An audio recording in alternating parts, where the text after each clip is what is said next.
জীবনে আর কি পেলাম, সালা একটা মাত্র পথ, সেটা মারার জন্য হাজার খানেক লোক বসে আছে। আসসালামু আলাইকুম, কেমন আছেন সবাই? আপনারা জানেন আমি মাঝে মাঝে মুভির রিভিউগুলো লিখিত আকারে ফেসবুকে পোস্ট দিয়ে থাকি। তো ইদানিং আমি নিয়ত করেছি যে আপনার যেই মুভিগুলো দেখবো সেগুলো রিভিউ আকারে ভিডিও আকার প্রকাশ করব।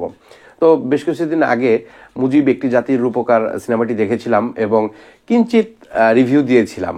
যদিও আমি ক্রিটিক নই যে আমি প্রতিটি সিনেমার রিভিউ দেব, তো আমি চেষ্টা করেছিলাম যে কিছুটা আপনাদেরকে স্পয়লারবিহীন রিভিউ দিতে। তো সেই অনুযায়ী আজকে একটি মুভি দেখলাম। মুভিটির নাম হচ্ছে হুব্বা।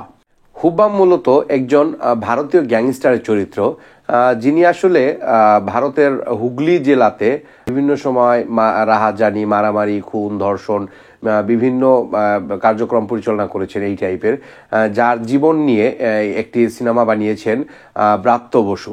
এটি মূলত ব্রাত্য বসুর 5 নম্বর সিনেমা। তিনি আসলে সিনেমার মানুষ হলেও তিনি 2011 সাল থেকে পশ্চিমবঙ্গের একজন এমপি এবং বর্তমানে তিনি পশ্চিমবঙ্গের শিক্ষামন্ত্রী হিসেবে দায়িত্ব পালন করেছেন।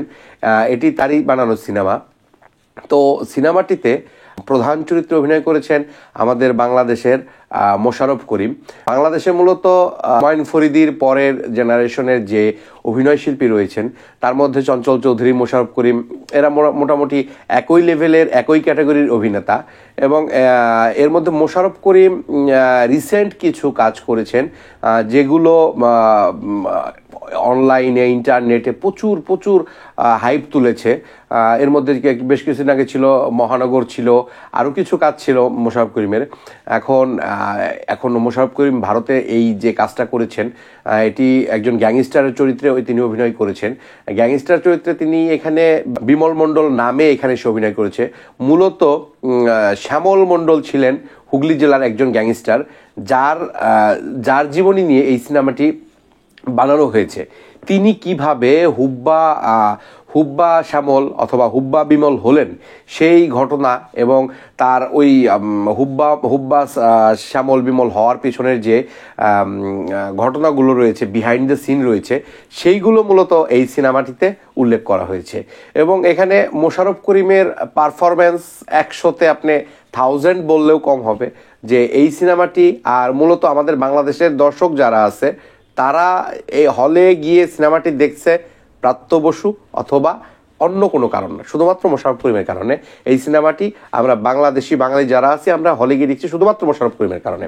এবং ভারতীয় যারা দর্শক আছেন তারা হয়তো ব্রাত্য বসুর আগের কাজগুলো দেখেছেন, সেই সব কারণে হলে যাচ্ছেন।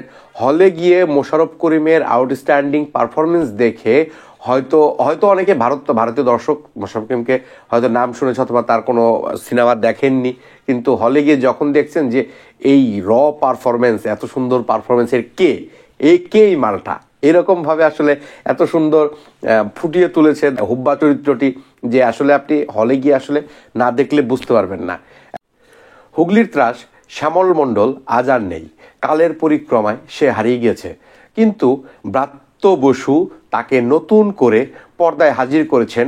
তার অপকর্ম, তার কৃতকর্মগুলো মানুষের সামনে তুলে এনেছেন, যে তিনি কিভাবে ওই সময়টাতে রাজ করেছেন। মোশাররফ করিমের মতো অভিনেতারা হচ্ছেন কাদামাটির মতো, তাদেরকে পরিচালকেরা যে কোনো শেপ দিয়ে যে কোনো চরিত্রের সাথে মানিয়ে নিতে পারেন এবং তিনি সেটা করে দেখিয়েছেন। এখন মোশাররফ করিমের সাথে সহযোগী যারা ছিলেন তাদের পারফরমেন্সটাও ভালো ছিল, কিন্তু মোশাররফ করিমের পাশে তাদের পারফরমেন্স আসলে বোঝা যাচ্ছিল না যে তাদের পারফরমেন্সটা কেমন ছিল। এখন মোশাররফ করিমের মতো অভিনেতার সাথে তার ছোটবেলার, তার যুবক বয়সের যে চরিত্রতে ছিলেন গম্ভীরা ভট্টাচার্য নামের একজন অভিনেতা, তিনিও তার সর্বোচ্চ দিয়েছেন এবং তিনি বোঝাই যায়নি যে ওটা মোশাররফ করিমের ছোটবেলা ছিলেন না। একটু চেহারার মিল না থাকলেও তারপরেও চালিয়ে নিয়েছেন যে আসলে চারিত্রিক দিক এবং তার অ্যাটিটিউড সব মিলিয়ে ভালো পারফরমেন্স ছিল। এখন মোশাররফ করিমের দুজন স্ত্রী থাকে, দুজন স্ত্রীও খুব ভালো অভিনয় করেছেন। হুব্বা সিনেমার কালার গ্রেডিং থেকে শুরু করে, কালার গ্রেডিং এখানে 1985 কিছু সিন দেখানো হয়েছে, 75 থেকে শুরু করে, এবং ধাপে ধাপে যে বিমল মণ্ডলের চরিত্রটা, হুব্বা বিমলের চরিত্রটি দেখানো হয়েছে। ওই সময়কার পটভূমি অনুযায়ী রাস্তা, গাড়ি, এগুলো সবই দেখানো হয়েছে। এগুলো মোটামুটি ভালোই, কালার গ্রেডিং থেকে শুরু করে, তারপরে আবহ সঙ্গীত, ব্যাকগ্রাউন্ড মিউজিক, ব্যাকগ্রাউন্ড মিউজিকটা ভালো ছিল। আরও একটি বিষয় আমার কাছে খুবই ইন্টারেস্টিং লেগেছে, যেটা হচ্ছে কিছুক্ষণ পর পর হয়তো সিনেমা হলে অথবা টিভির পর্দায় অথবা ভিসিআরে চলতেছে বিভিন্ন বলিউডের বিভিন্ন সিনেমা, তারপরে বাংলা সিনেমা, এবং সে মোশাররফ করিম গাড়িতে যাচ্ছে, সেখানে গান বাজতেছে ব্যাকগ্রাউন্ডে, বাংলা সিনেমার একটা পুরাতন গান, সে গুনগুনিয়ে গান গাচ্ছে।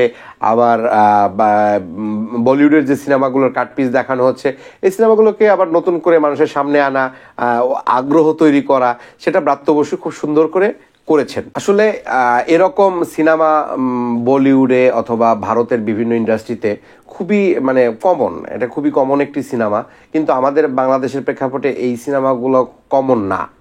স্পেশালি বাংলাদেশি কোনো অভিনেতা এরকম চরিত্রের সাথে এরকম চরিত্রে অভিনয় করেছেন এবং এরকম কোনো সিনেমায় অভিনয় করেছে, এটা প্রথম আমাদের আমাদের আমাদের বাংলাদেশের প্রেক্ষাপটে। বাট ভারতে এটা খুবই কমন ব্যাপার। আসলে আমি যদি পুরোটা বলে দেই যে সিনেমায় কি হয়েছে, তাইলে তো এটা স্পয়লার হয়ে গেল।